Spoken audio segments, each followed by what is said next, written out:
리얼리티 트랜서핑 제55장 안내 신호. 다가오는 여울이나 폭포를 평범한 물구비와 어떻게 구별할 수 있을까? 우리는 제법 뚜렷한 신호의 도움을 받아 세상에서 방향을 찾을 수 있다. 세상은 끊임없이 이런 신호를 보내주고 있다. 가장 보편적으로 알려져 있는 형태의 신호는 바로 징조다. 징조에는 좋은 징조와 나쁜 징조가 있다. 무지개가 보인다면 그것은 좋은 징조다. 검은 고양이가 보이면 불행이 기다리고 있다. 이것이 사람들이 믿는 미신의 예다. 많은 사람들이 받아들이는 징조들은 수많은 관찰과 비교의 결과로 형성되어 온 것이다. 징조가 충분히 높은 확률로 맞아 떨어지면 어떤 규칙적인 패턴이 드러나고 그것은 통념의 일부가 된다. 기이한 일들은 언제나 소문이 퍼지기 마련이기 때문이다. 그렇지만 징조가 언제나 그대로 실현되는 건 아니다. 전혀 그렇지가 않다. 왜일까? 어떤 사람이 집에다 뭔가를 두고 나와 그것을 가지러 되돌아가야 한다면 그는 무슨 생각을 하게 될까? 그는 되돌아가는 것은 나쁜 징조라고 생각할 것이다. 그런 징조를 반드시 믿을 필요는 없다. 그럼에도 불구하고 이 사회적 통념은 그의 잠재의식에 어두운 그림자를 던져 놓는다. 그는 뭔가 불미스러운 사건이 일어나리라고 생각한다. 아니면 그는 상관없으니 가지러 돌아가지 않겠다고 생각한다. 그러나 그렇게 하는 것도 도움이 안 된다. 평탄했던 흐름은 벌써 흐트러졌고 그는 이미 어느 정도 균형을 잃어버렸다. 불행한 일을 예상함으로써 방사되는 사념의 매개 변수에 변동이 일어났고 그는 이 매개 변수에 상응하는 인생 트랙으로 옮겨진다. 그는 스스로 그 두려워하는 일을 겪게 된다.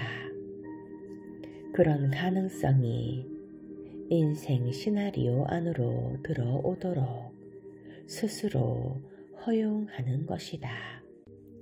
이것이 징조가 맞아떨어질 가능성이 높아지게 되는 사연이다. 알다시피 세간에 알려진 징조들은 그 자체가 법칙이나 규칙처럼 작용하지는 않는다. 왜 유독 검은 고양이가 모든 사람에게 대표적으로 나쁜 징조일까? 도대체 검은 고양이가 어떻게 우리의 삶에 영향을 줄 수 있다는 것일까? 그 영향은 고양이에게서 오는 게 아닌 특정 징조에 대한 당신의 태도에서 온다. 징조를 믿으면 그 징조는 인생의 사건들을 형성하는 데 가담한다. 징조를 믿지 않고 의심하면 징조의 영향력은 약해지기는 하지만 여전히 존재하게 된다.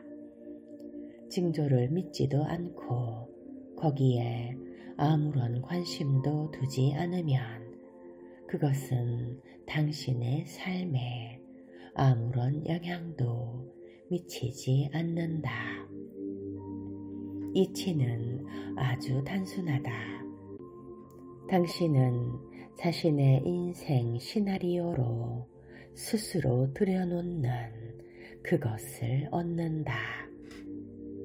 징조를 미신이라고 보는 사람은 그의 세계의 층에 징조가 실현될 여지를 주지 않는다. 징조는 다른 사람들의 세계의 층에 작용한다. 의심하는 자와는 달리 그들은 자신의 믿음을 확인하기 위해 징조를 받아들이기 때문이다. 징조가 그 자체로서는 인생사에 영향을 미치지 않는다면 안내 신호란 무엇을 말하는 것일까? 검은 고양이는 사건에 아무런 영향을 미치지 못한다. 그렇지만 그것은 신호로 작용할 수 있다. 가능태 흐름 속에서 장차 일어날 어떤 사건을 경고해 주는 것이다. 그렇다면 의문은 이것밖에 없다.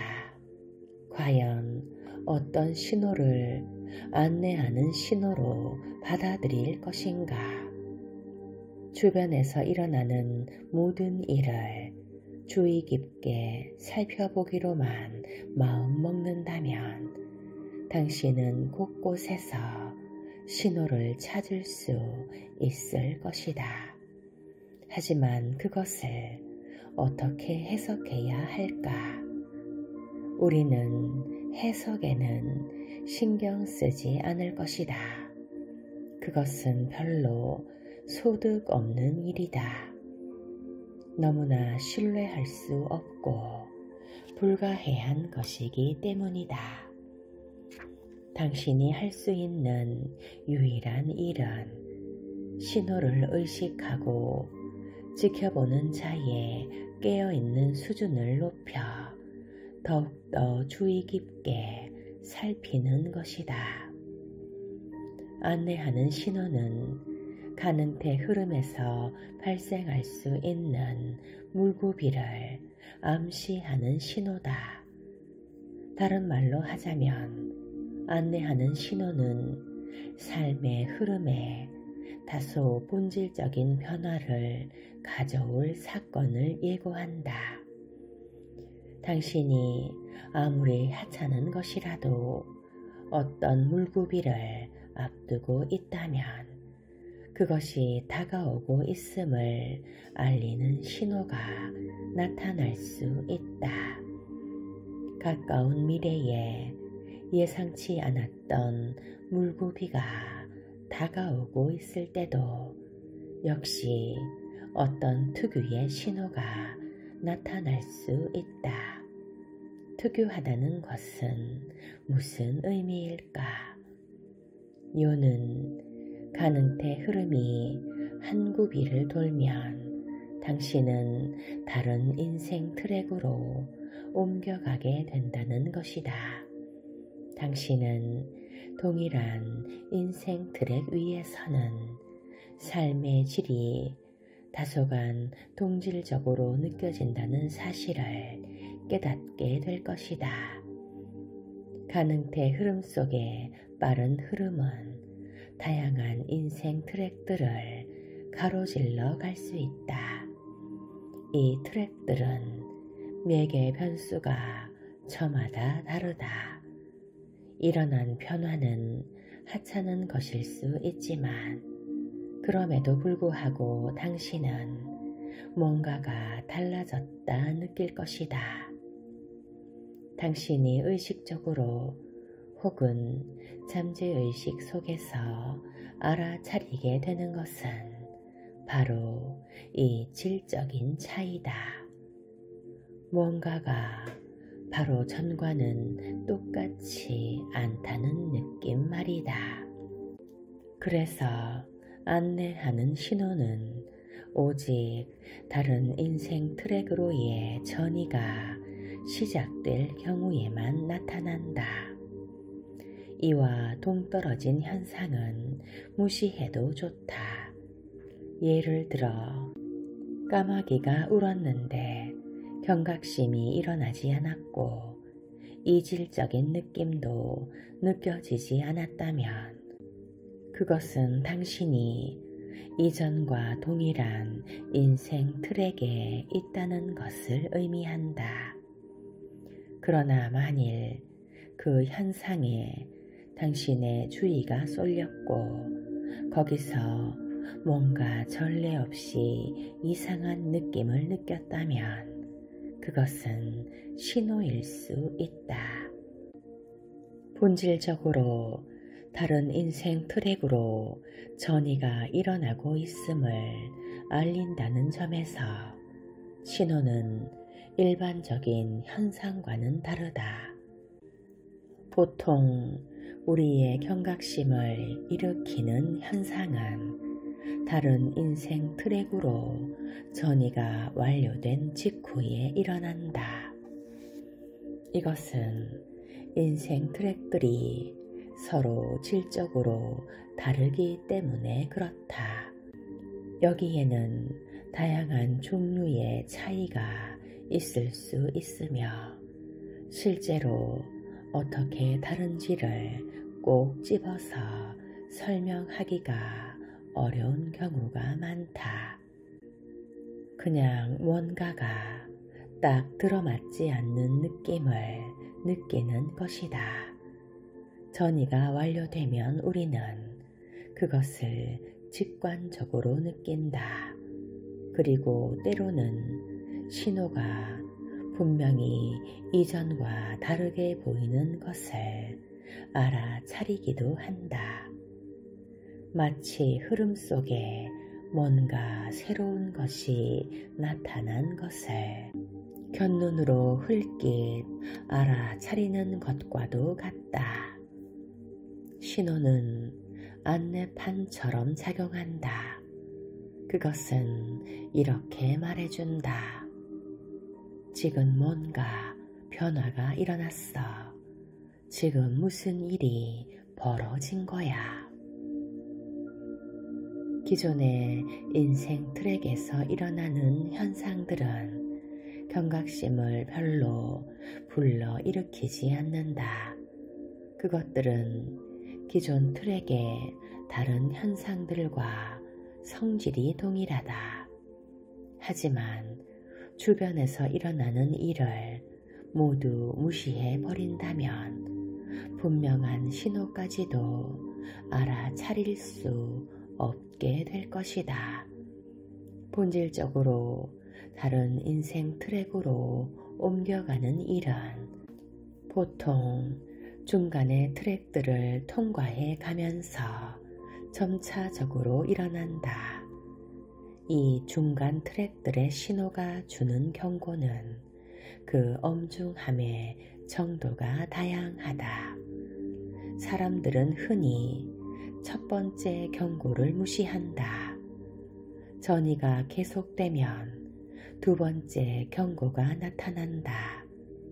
그 다음은 세 번째 경고가 나타나고 그가 세 번째 경고 이후에도 멈추지 않으면 최종 트랙에서 일어나게 되어 있는 일이 벌어진다.